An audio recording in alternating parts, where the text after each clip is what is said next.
आधे तो आप जगह ही रहते। एक मछली होती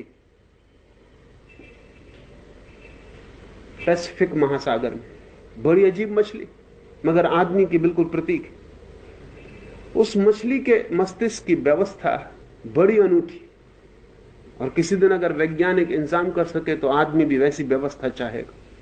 वो व्यवस्था ये है कि मछली रात एक आंख बंद करके सोती है और एक से देखती रहती। उसका आधा मस्तिष्क सोता है और आधा जगा रहता है।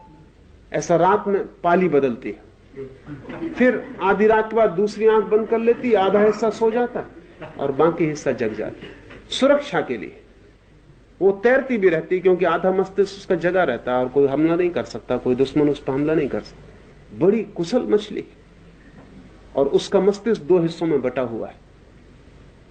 एक आंख जब बंद होती है तो आधा मस्तिष्क सो जाता है, आधा जगा रहता है। आपकी आंखें इस तरह नहीं बटी हैं, लेकिन खोपड़ी ऐसी ही बटी है। आप कभी पूरे नहीं सो रहे, मस्तिष्क चल रहा है। बल्कि अक्सर तो यह होता है कि जब आप बिस्तर पर सोते हैं तब जिस गति से चलता है वैसा दिन भर नहीं चलता, क्योंकि दिन भर तो शरीर भी चलता है तो शक्ति शरीर में भी लगी रहती। रात शरीर की शक्ति भी मस्तिष्क को मिल जाती, फिर वो जोर से दौड़ता है, फिर वो हजारों मील की यात्राएं करता है, अंतरिक्ष में जाता है, और न मालूम कितनी योजनाएं हैं, भविष्य अतीत है, वो सब करता है। और ऐसा नहीं कि आप स्वेच्छा से कर रहे हैं, आप बिल्कुल बेबस। आप रोकना भी चाहें तो वो रुकता नहीं। आप कितना ही कहें मत जाओ मत दौड़ो, कोई आपकी सुनता नहीं। आपका मन भी आपका नहीं, कोई मालकियत नहीं। ये जो मन की अति गति है, इसकी वजह से आप इतने उत्तप्त और अशांत हैं। लाओ से कहता है लेकिन अगति से गर्मी परास्त होती। तो गति तो आप करना जानते हैं, ठंड लगे शरीर को तो आप गति कर लेते हैं, दौड़ सकते हैं, व्यायाम कर सकते हैं।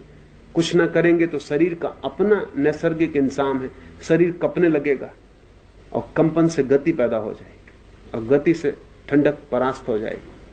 लेकिन इससे उल्टी कला भी है, वही योग है कि आप जब उत्तप्त ज्यादा हो जाएं, मन बहुत गति कर ले, शरीर बहुत गति कर ले, तो अगति में कैसे उतरना, कैसे अक्रिया में डूब जाना।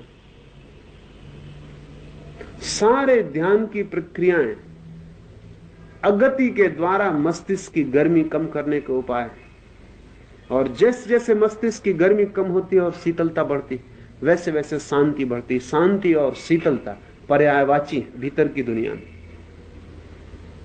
और जब